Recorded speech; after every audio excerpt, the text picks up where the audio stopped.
I'm Lillian Oppenheimer, and I was born October 24th, 1898. I was the youngest of a family of 4, born in New York, my mother before me too. And just before I reached my 20th birthday, I was married to Joe Kruskal. And in the next 8 years, had my 5 Kruskal children. The reason I'm stating this is because my interest in origami was really the result of the reactions of some of my children and grandchildren, so I think I ought to mention that.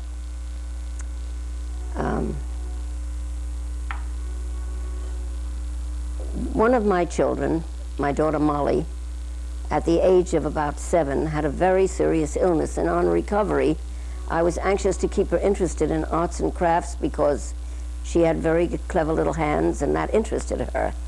So with a long recovery, I finally came across a book called Fun with Paper Folding. This is the reprint of the book, Paper Folding for Beginners by Murray and Rigney. Years afterwards, the original book is out of print. It was printed by Fleming, the publisher, in a hardcover, and it had a few origami models in it, and she was so interested that even at the age of 7 or 8, she was able to do them herself. So that was my very first knowledge or interest in paper folding. When my son got married and had a child, he asked me for the book for his child.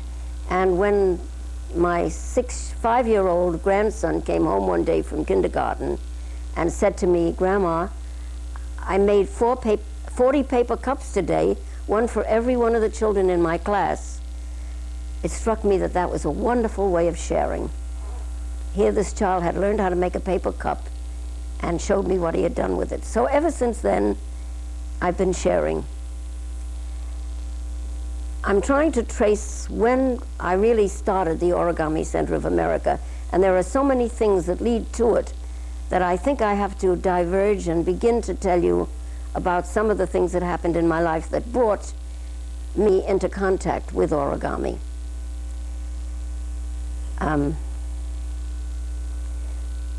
My son Bill, who was in Chicago, head of the statistics department, later he became the dean, sent me Robert Harbin's first book. This is not the original book, but this is a paper copy of the original book, which was in hardcover, by Robert Harbin.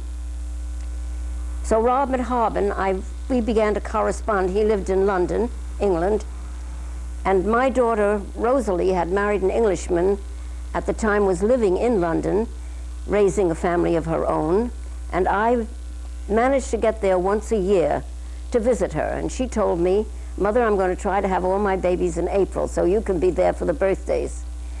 And so I was there every year.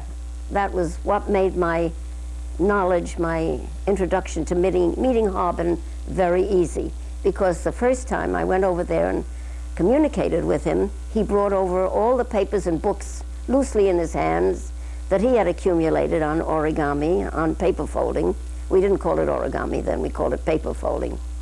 And for the next few hours, he and I were closeted with such great interest in what we were communicating to one another. So in the beginning, it started with my corresponding with 4 or 5 people. There was Robert Harbin in England, whom I met that way, and he introduced me to Gershon Legman, who was an expatriated American living in the south of France. And Gershon Legman had communicated all over the world trying to find something of his interest, which were limericks, pornographic limericks. And he called it the people's craft, or the people's poetry, or the people's humor. And he had communicated all over the world with people that he knew, and had found a person in Argentina by the name of Lillian Montoya. And Lillian Montoya was an inventor of so many wonderful origami models, being completely unknown to us. So that was Harbin and Legman, who immediately corresponded and exchanged what they knew about paper folding, and then Lillian Montoya became another correspondent with them. soon I was joining the group, and we had 4 or 5 of us telling each other whatever we knew, hungrily eating up any little fact that might be known. So when Haben printed his first book, Paper Magic, my son Bill sent me a copy of it. And very soon there was a close rapport. He told me that he'd been writing to the master in Tokyo, Japan, by the name of Akira Yoshizawa. And I immediately asked for the address, so that was the 5th one that we began corresponding. The next year I went to England, and I said to Haben, I can't get an answer from that man. I keep writing letters and writing letters. So he said to me, did you put any money in the envelope? I said, no, I didn't know I was supposed to. He said, well, he's very, very poor. He has no money for translators or for stamps, and I always put a £5 note in it when I write. So the next time I wrote a letter to Yoshizawa, I enclosed a $10 bill. And from that time on, we had a beautiful correspondence. He was generous, sending me papers and models, and in the meantime, I had acquired a tiny little paperback book of his that is now out of print, but it's been printed in hardcover, and it's called Dokuhan. And I had a tiny little paper book with such tiny printing in it that I could hardly discern the markings in it, but I used to call it my Bible because I took it with me everywhere I went, and any moment I had, I'd open up to a page and try to work out a model. So there was Yoshizawa, who was a great creator and the most wonderful folder, and we couldn't stand the thought of him being so poor. I understood he lived in a 4 tamami mat house. They measured that by the mats, the large mats that were on the floor, and his was only large enough to hold 4 mats. And he never did anything to make a living. He always folded paper. He was the only one I knew that folded paper regardless of whether he ate or not. And he had thousands and thousands of original models. Well, years have passed, and I go every year to my daughter, and one year she said to me, Mother, you know some people in England, you've been corresponding. I said, yes. I had a man write to me by the name of Lister to ask me whatever people I knew in England, because he was folding without knowing anyone. And I said, I have 11 names, and I gave him the 11 names. And he wrote back to me and said, he even put an advertisement in the paper, but he never had any answers. Evidently, people don't look in the advertisement column when they want to find origami people. So the next year I had a letter from Iris Walker, who was one of the 11 names in England. And I wrote back and said to her, you're the 2nd person that has written to me. I've given Mr. Lister all my names. I'll be glad to give them all to you, and if anything develops, let me know. So she wrote back and said she'd had no luck at all in getting anybody to answer her letters. So that was the way it stood when I visited my daughter one year, and she said, Mother, you've been writing to people in England. How would you like to have me write and invite them here for a meeting? I said, that would be wonderful. So she wrote a letter to these same 11 names, inviting them to lunch or dinner on a certain day to meet me. And every one of the 11 came. And that was the most exciting event, because we all sat around the table and I showed them what I did for my convention, because I had conventions when I only knew 30 people who folded, who came in once a year to be with us. So we went around the table and each one told his name and taught something that he knew. And by the end of the evening, after everybody had stayed for lunch and for dinner and nobody wanted to leave, they made up their minds that they wanted a society. And that's really, I thought, how the beginning of the British Origami Society got started. But Mr. Lister writes and tells us that he had the same idea a year before, and he had written to me, and I hadn't only given him the names, but he had no idea that he might find them. He couldn't. So they claim that they started it by writing a round robin letter to the 11 names. But when they met was when the time that they really decided to start. And they have branched out to become a very extensive and successful origami society. Of course, they had Robert Haben there until he died. And he was well-known magician. He was one of the 7 best magicians in the world. He was a man from South Africa. And his name, Robert Haben, was an assumed name his people whom he considered intimates were allowed to call him Ned, which was his South African name, and I was fortunate enough to be one of them. We were great friends, seeing each other every year, once a year. Well, he had written in his prelude in his book anything that he heard about that was about origami. And he wrote about a man in Denmark by the name of Takien. Takien sounds very Japanese, but we didn't know whether he was Japanese or not. And I was going to Denmark when Harry and I had a trip over to Europe. And I said to him, what do you know about Takien? Can I see him? We're going to Denmark. He said, I only know that he cuts paper, sometimes makes a living going into the taverns and bars and cutting silhouettes. So I said, well, if there's anything I can do to find him, I will. And when we went there, we're only going for 2 days, I went to the concierge at the hotel, but he looked up Taki and couldn't find him in the phone book. But the ladies of Denmark are very nice. They have a society for greeting visitors who come. And I went to them, and one of them said, oh, I've heard that name. He's taking some moving pictures, and I know where I can reach him. And then and there, she got him on the telephone, and fortunately for me, he could read English. He could speak English. So he came over and had dinner with me that night. And he had no idea that he was in a book. I had the book to give him, a copy of it, that he could see his name was in it. And he was so pleased, and he entertained all through dinner, folding napkins into funny shapes, getting the whole restaurant interested in what was going on at our table, because he was an entertainer and you couldn't stop him. And that was how he heard about origami, and since then he's been a visitor at the BOS, the British Origami Society's conventions from time to time. So that was, you see, little by little we got to know each other.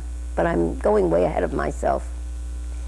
I'll have to get back to where we started. When my husband died Joe Krusko died in 49, and Harry's wife died.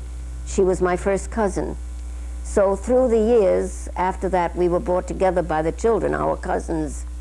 And in '54, we were married, and he took me to Japan to meet the master, Akira Yoshizawa, which was a very wonderful step in my life, because he gave me, I thought that when he sent me a card, when Yoshizawa sent me a card that said on one side, all in Japanese, on the other side, his name, Akira Yoshizawa, and the title, President of the International Origami Society, President of the International Paper Folding Friendship Society, because he told me that if everybody would fold paper, we would never have any more wars in this world. And that was a great thing. So we went over there, and I asked for permission, thinking that maybe I had to buy a charter in as a charter member or something like McDonald's, where you have to buy in to do it, or other things, but it wasn't that at all. He said I didn't have to do that. So I gave him a gift of money, because yen were very cheap then. I could buy a lot to make a very impressive gift. And he turned around and bowed low to Harry, thinking that Harry had given me the money to give him, because so long ago the women were still second-class citizens in Japan when I first met him, so many years ago. And I said, what may I call the society? And he said, anything you want, through his interpreter. So when I got home, I thought, what am I going to call it? He has international, and nobody elected him. He took the name, so I may take the name. So I made it the American Origami Society, or the Origami Society of America, I think I called it. And it's lucky I did that, because only a few years later, after that, when they were springing up on the West Coast and on the East Coast, somebody would have taken that name ahead of me, and I felt I was entitled to it. But really, nobody gave it to me. I only had permission from the master to name it whatever I wanted. But it gave it a format. Now I've got to get back and tell you how I happened to become a so-called celebrity. I suppose when you appear in the newspapers, you're a celebrity, but it completely changed my life when I had an article written about me by Maya Berger, who wrote in the New York Times an article 3 times a week. He wrote whatever appealed to him, whatever he came across, but he was very careful not to see that the person he wrote about profited in any way from it. So he wrote about little homely things that he saw in the streets, but it was a tremendous audience that he had, even though those only appeared a little column 3 times a week, because the Times goes all over the world. Well, how did I get into his column? That's a long story, but I think I must tell it to you. We'll all go back. Hi. I must tell you a few intimate details of my private life. Not that I want to talk about it, but so much of it hinged on how these things happened. Joe Kruskal had died in '49, and Harry's, my cousin, my first cousin Amy, had died, and in those intervening 4 or 5 years, we were thrown together by the family, and finally in '54 we married. And when that happened, he saw my interest, and he suggested that he'd take me over to Japan to meet the master. That's how that happened, that I went to Japan to meet Mr. Yoshizawa, because Harry liked to travel, and we always took trips every year. So what was more natural than to go to Japan and meet the master? He arranged that for me, and I was very thrilled. But before that, I must say that he and my cousin Amy had been very part of the responsibility of the people that started the new school. It was after the war, and all the famous professors were running away from Hitler during the war, coming to America for hospitality, and we had so many wonderful professors over here that their friends in Columbia University, Robinson the historian and many others, I've forgotten the name, said that it was a shame to have a waste. Let's get them together and give them a building in which they could teach, and we called it Professors in Exile. And Harry and Amy and all their friends, see, they were cousins of mine, so I was really not directly involved in that, but I knew what they were doing, got together and formed a group of people who raised money and found a place on 23rd Street for these men to teach, because they were so wonderful, and why shouldn't we take advantage of them and give them a place to expound their theories? And later on built this new school that today exists on 11th and 12th. It runs through from 12th to 11th Street, and now is growing at such a pace that their beginners never dreamed would happen, because we have schools all over the world.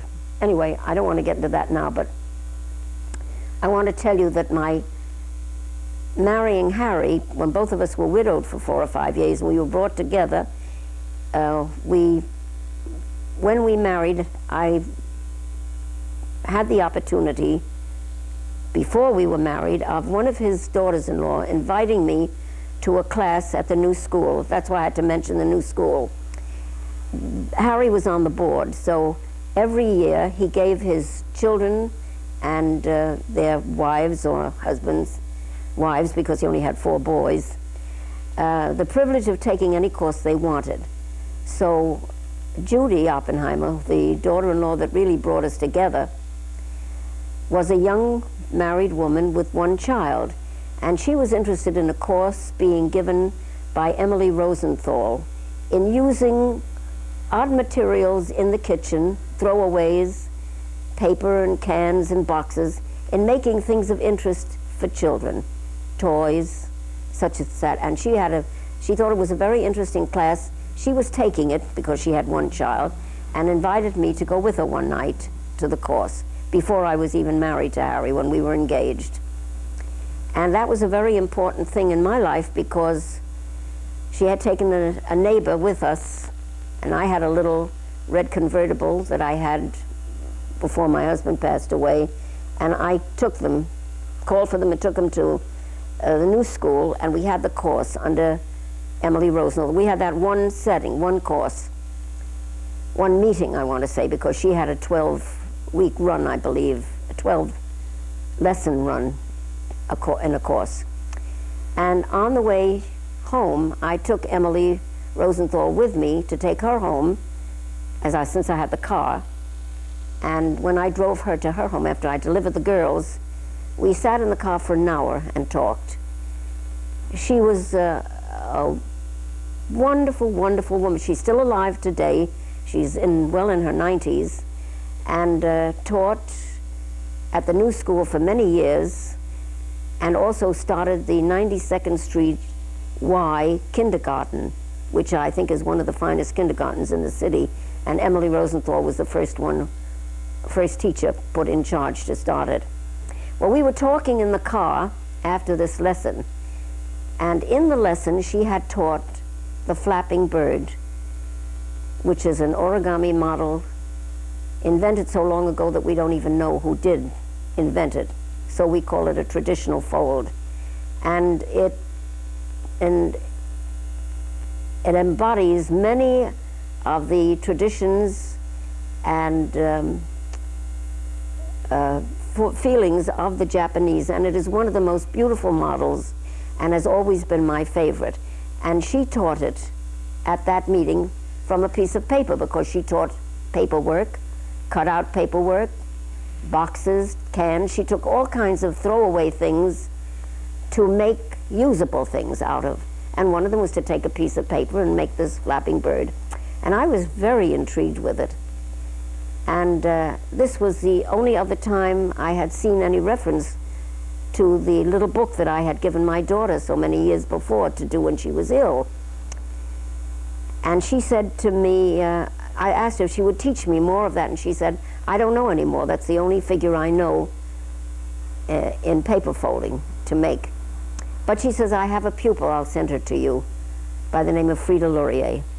So we made the engagement. Frida Laurier came to me one day, and she says, I've spent days and nights going to all the libraries trying to find something on paper folding, and I haven't found anything other than the one that Emily Rosenthal taught us.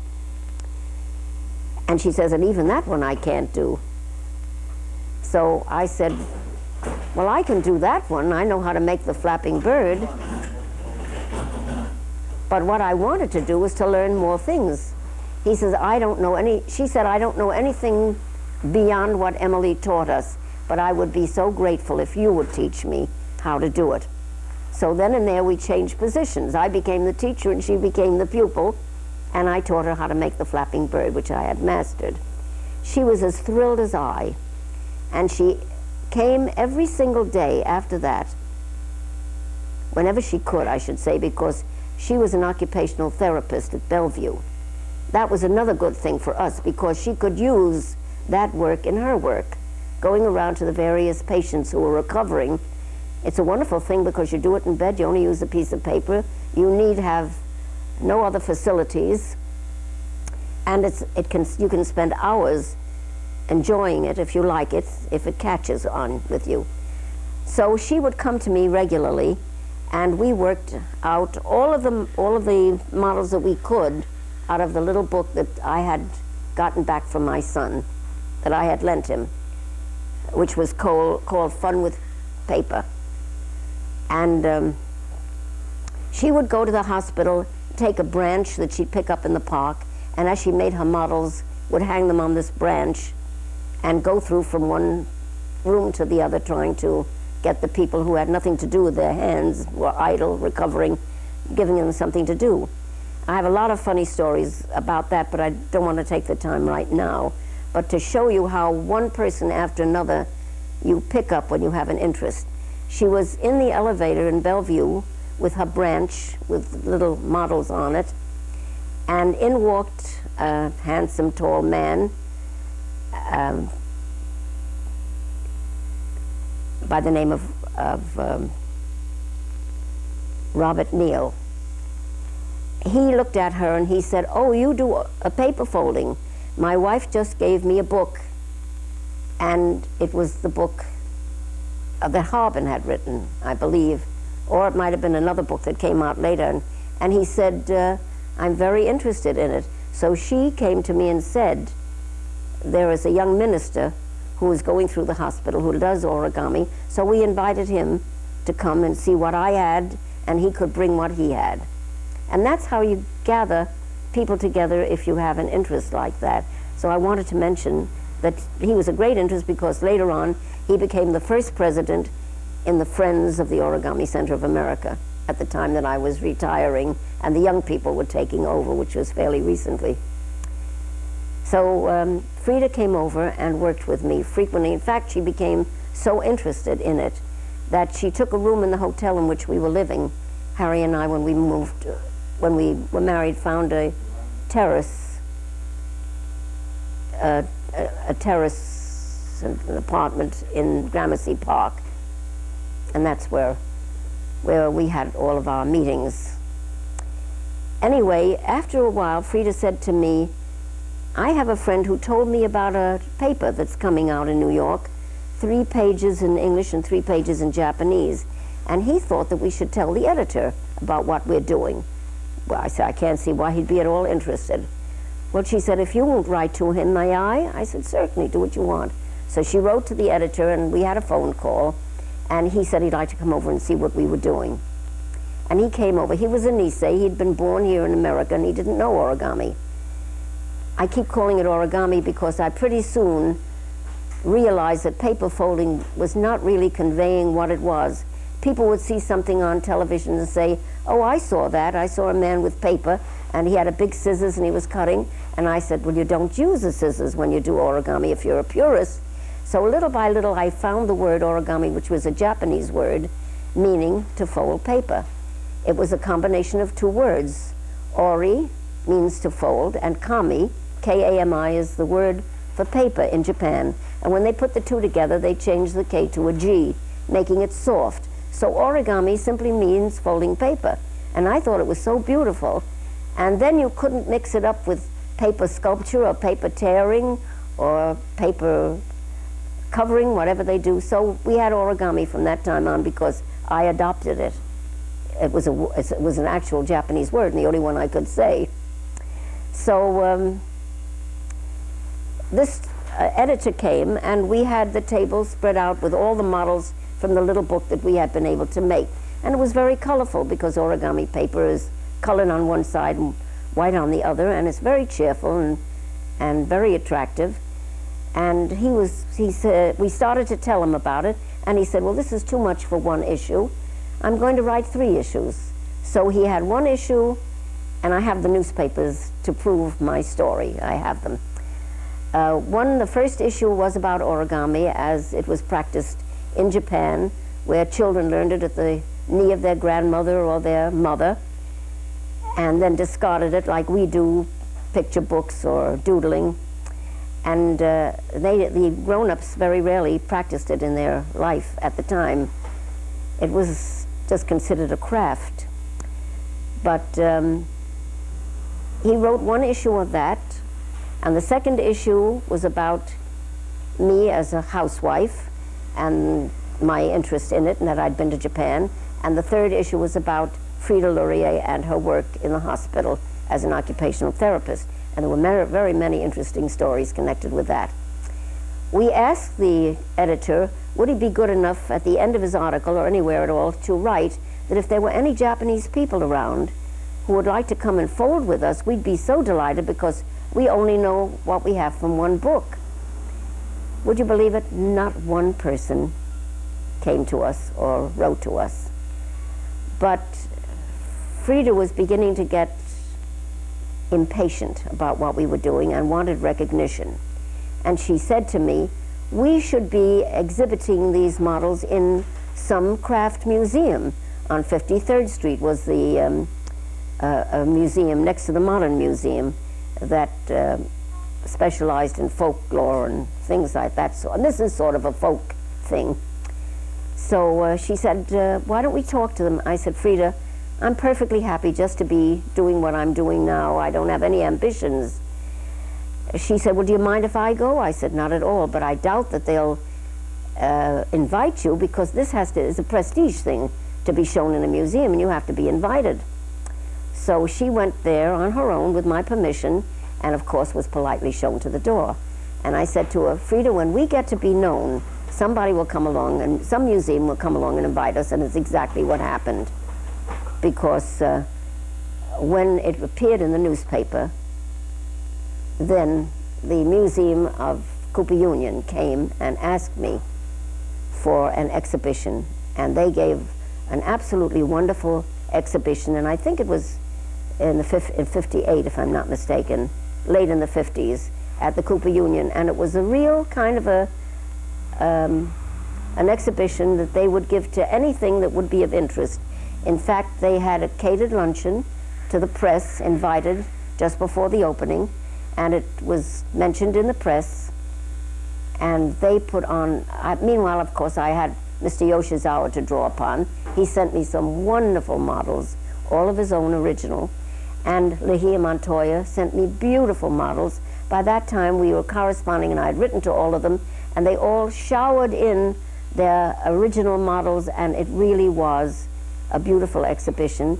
And we had requests after that to exhibit in other places, but that's another story too. So I just want to tell you, when it came out in the newspaper, and how that happened was that we already had these 3 issues of the Shimbun, whatever I've forgotten the right name for the Japanese newspaper, but I can get it for you. I have a friend who said to me, let me give this to my friend who has the desk next to Maya Berger in the New York Times, so that he can put it on Maya Berger's desk, and you'll get in the New York Times. I said, oh, please, Sylvia, this isn't going to be of interest to anybody. A couple of women sitting, folding paper, what? So what happened was that Sylvia Rabinoff, who was a pianist, she and, I have to tell you these personal things, these friends of ours. Benno Rabinoff was a violinist, and his wife, Sylvia, who was a pianist in her own right, accompanied him, and they went for world tours. They traveled all over the world with their music.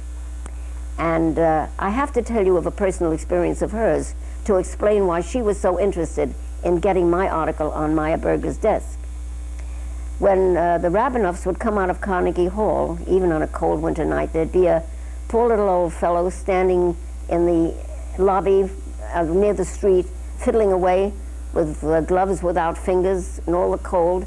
And he had once been a famous violinist, or had tried to be, and you see, he had bad luck, and he was fiddling away, and the people who came out of the concert would give him coins. But Sylvia and Benno talked to him, and he really was had been a fine musician. And as their friendship grew, he told them that he had some original manuscripts of one of the greats.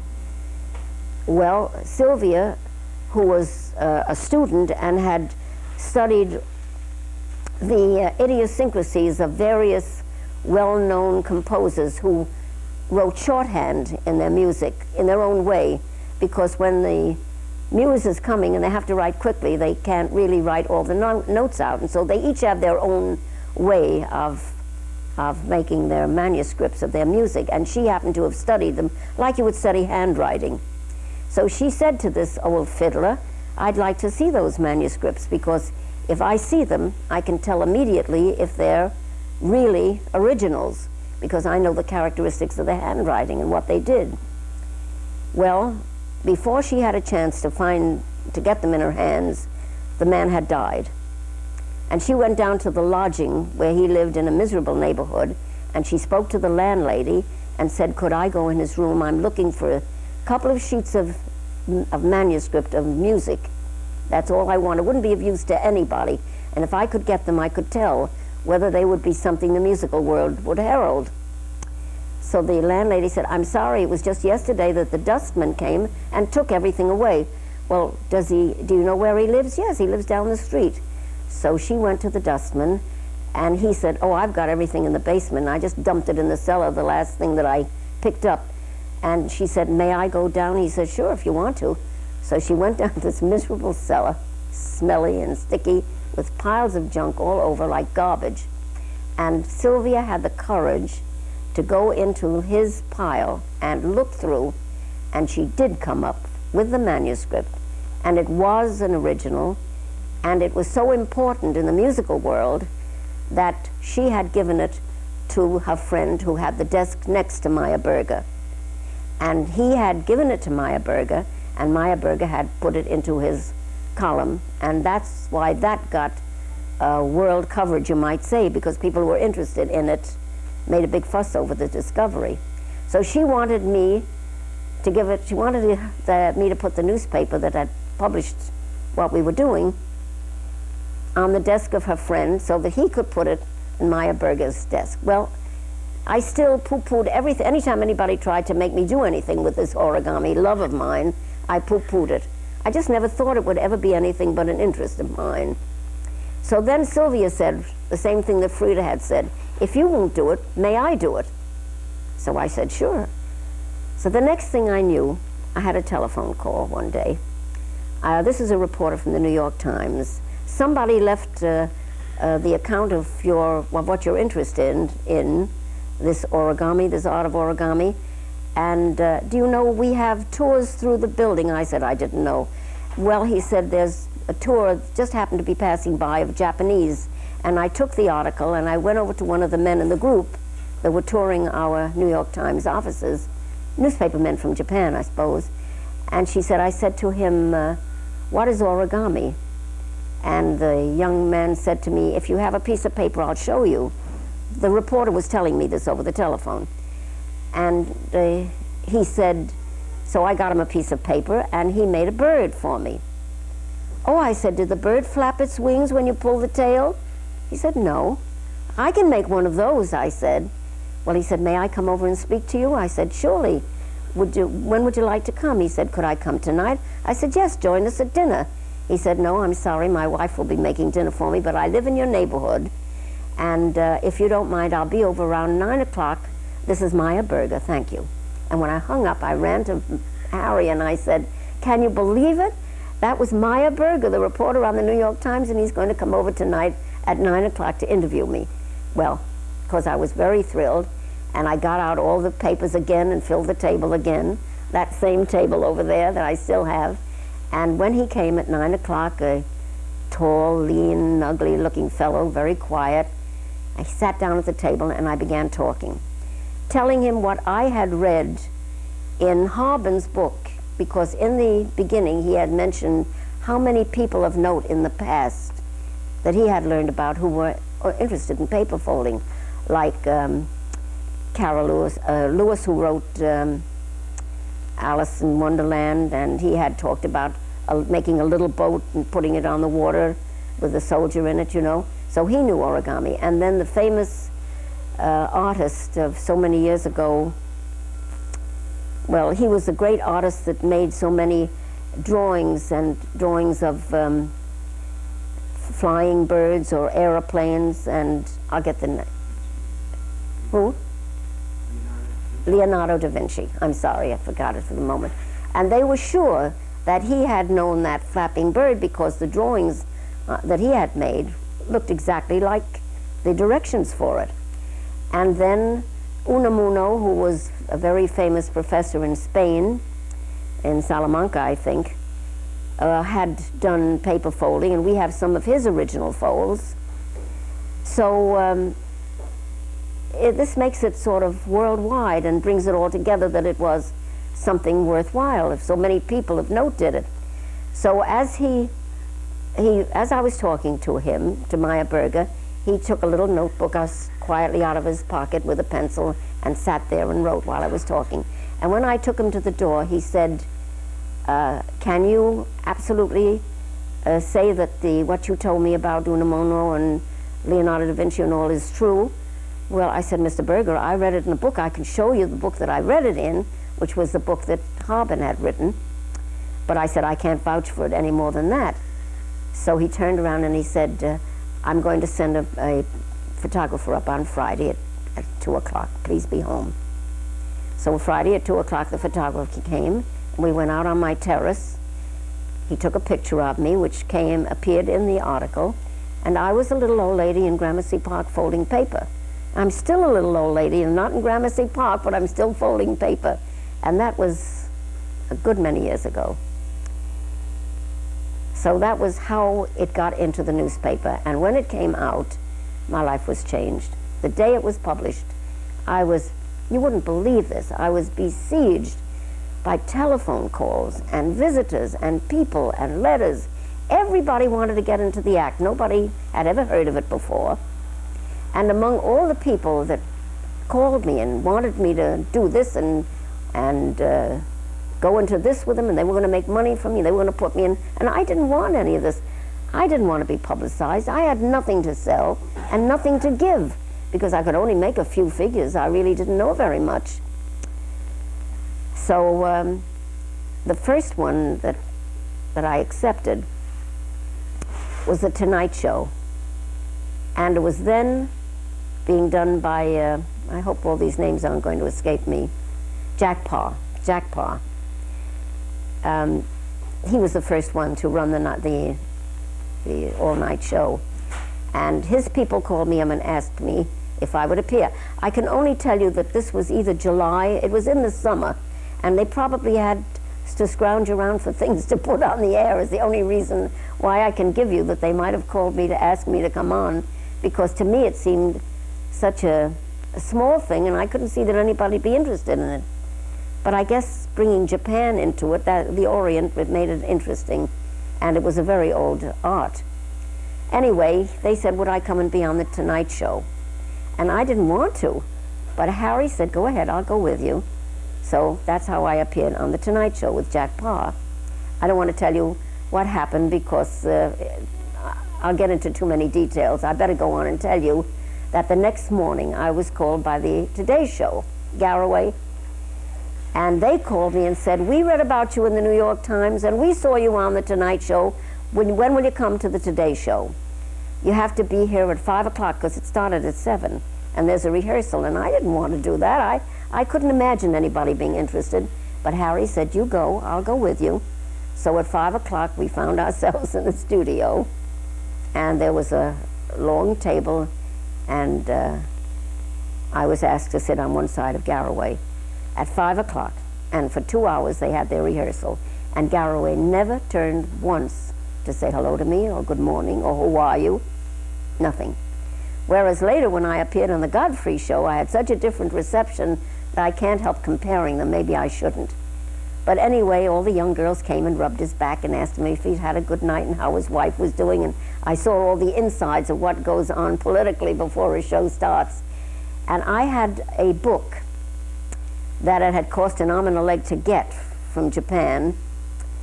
And I'll tell you about the book later. And I had brought it along because I had nothing to show. And Baggi, who was an Italian man who was here and was a great folder. He could do anything with his hands. He was cut or tear or do anything and make things with objects that he picked up off the street. He was also had come to see me because of the article and told me that he could fold things, that he'd invented many models. So he made a bird for me, not the flapping bird, but he took a long piece of paper so he could get a long tail, and it was about this big, and I brought it with me so that Garraway would have something to show. And when it came time, he had never said a word to me, he didn't ask me any questions or anything, but when they announced the origami, he simply took the bird and left his chair and went all around and pulled the tail and really did a lovely demonstration of what the bird could do. So from then on, I was on every television show, every radio show.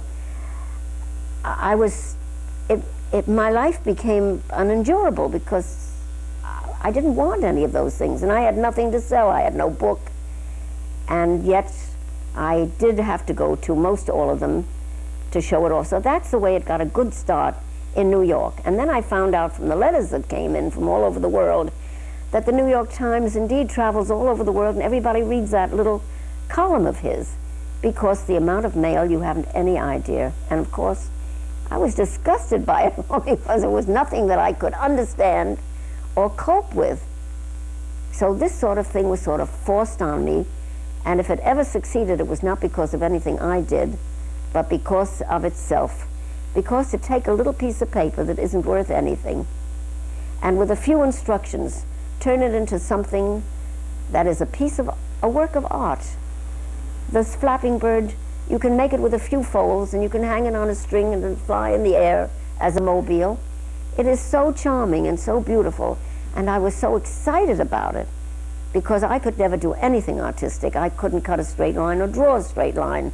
I couldn't paint, I couldn't do anything but craft, like knitting or crocheting and things like that, but nothing in the art world. I couldn't draw or paint or sculpt or anything. And to be able to take a piece of paper and make such a beautiful little bird that actually was an action model too, threw me into such a rhapsody that I was positively obnoxious. Anybody that came anywhere near me, I just had to teach them to do it. Nothing would stop me. I know that I must have annoyed Harry no end, because one day we were on a train and I had been doing it on every ship and every plane and every time I met a child. And he said to me one day, "Do you really have to do this?" I said, "I'm sorry, I really do." I was so obnoxious about it, so excited, so thrilled. And I thought, a woman of my age to get a thrill like this, I was really off balance. But I have seen other people since have the same reaction as I had. And with this enthusiasm that nothing could stop, the minute somebody else was affected the way I was, and Michael Schall's father was. He was one of my students that came from Harrisburg. Well, then I must tell you now how we started to meet all these people and how the Origami Center, once I had permission from the master, how it began to develop. So may I stop for a moment?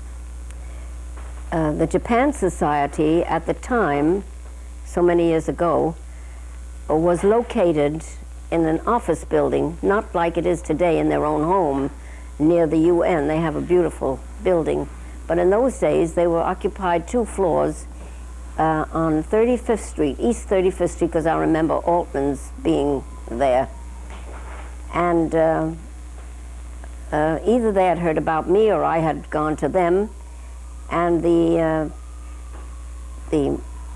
fellow who was running it was an American who lived most of his life in Japan, but he spoke perfect English. And he was interested in what I was doing. And he offered to lend us his premises for a group if I wanted to teach. And I was very excited at that because it never occurred to me that I could get anybody. So he gave me a time when I could come in the evening and I could have a course of, say, 10 lessons. So I thought to myself, I ought to tell Mr. Berger what effect his article that he'd written about me has had, because I had so much interest shown through the media. So I think I wrote him a note and told him that because of his article, I was been invited to teach a group, start a group and teach it under the auspices of the Japan House, the Japan Society. So he put it in the paper, just a little short note. And from that short note, 30 people, or 35 people came, wrote to me, and signed in for a course. Now, mind you, I was hardly one model ahead of them because I myself didn't know too much.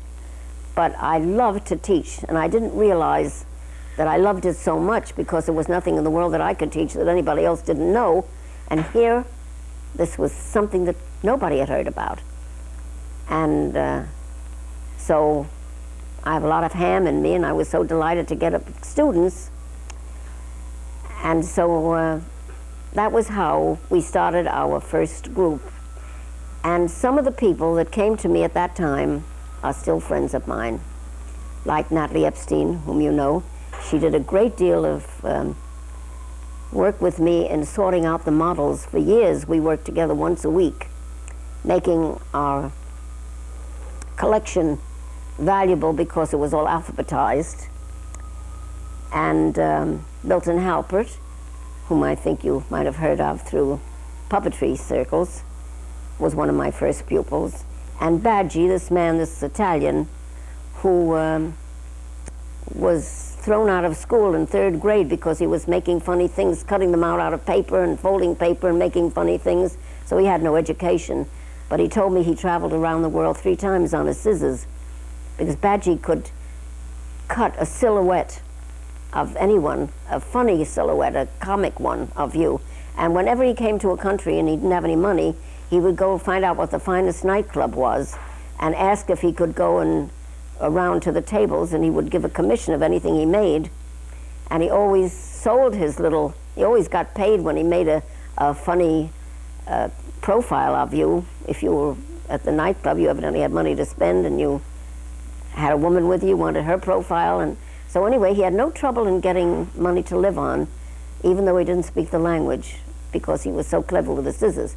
But of course, I wasn't interested in cutting. That was something I couldn't do. I couldn't cut a straight line. I was only interested in the fact that I could follow a simple direction and turn a little square of paper into something that you could recognize. That was such a thrill to me. But Badgie, after that, asked if he could teach my group, which he did. And after that, I always had groups. And when the Japan House, when Rockefeller gave the money and they built a great big beautiful home on the east side with a garden, I was invited to teach there too. And then after that, I remember we went to the Unity Church on 35th Street is very amenable to people coming in and doing courses and classes. And they housed me for a while until I got the idea that I could have it in my own home. It never occurred to me that I could run a group in my own home. And I've been teaching ever since. And one of the people who came to me as a pupil was Michael Schall's father. And that's of interest because Michael, as you know, made the Origami Center his whole life work. And he has spent the last 10 years devoting himself to making everyone aware of origami throughout the world. And he's doing a tremendous job because now we have origami centers in almost 20 countries, even one in Russia. And I have had the good fortune to see all this develop in my lifetime. And he saw to it that the young people who were anxious to go on after my demise, because this was at a time when I was already 65, I was an old lady, although I'm in my 90th year now. They thought that I couldn't possibly live any longer, and they arranged to have their own society, with my permission, called the Friends of the Origami Center of America. And Michael found a home in the Museum of Natural History, and all my collection is there, all my books, all my papers, and he is doing a fantastic job because he really is a PR man, although he didn't know it, and he's really put it on the map. And we are now known, I should say, all over the world. We get letters from every imaginable country telling us, thank God I found you. I didn't know where to get books or paper, because after a while my pupils began to want books, naturally. And I only had a few. There were only a few that had come over from Japan. So I went to the store around the corner at Gramercy Park. There was a bookstore, and I asked her if she would carry an origami book. And the proprietor said, well, how many students do you have? And I said, well, I only have a handful at the moment. She said, well, then I couldn't carry it because every book on the shelf has to pay its rent, has to sell a certain number, or we can't carry it. So that put me in the business because I felt so sorry for my pupils who wanted to go ahead and do more. So it ended up by my going in the business and selling books and paper, which I just retired from last March, a year ago, and that's now being carried on by the Friends. But up until then, I had a little business. It wasn't much of a business, but people would thank me over and over again for getting them a book, giving them a chance to buy a book, giving them a chance to buy paper, because we don't manufacture it in this country. Of course, you can use any paper, but the origami paper, which is colored on one side and white on the other, is so much more pleasant to use. And the object you make can be enhanced with the color. So that was how Michael Schall's father came into the picture. He'd come once a month to attend my classes and my convention when I had it, and then he'd go back and teach his 3 little boys how to fold what he had learned. And Michael said he was very strict. He made them do it beautifully, and eventually it helped them in later life, because I know that Don and Michael made money through college folding a $5 bill into a beautiful peacock. And they had no trouble ever selling it for $5 or $10 or more. And Don, I think, paid a good deal of his college that way by his folding. They folded so beautifully. So Michael has loved it since he's been a child. And he's poured his life into it at the moment.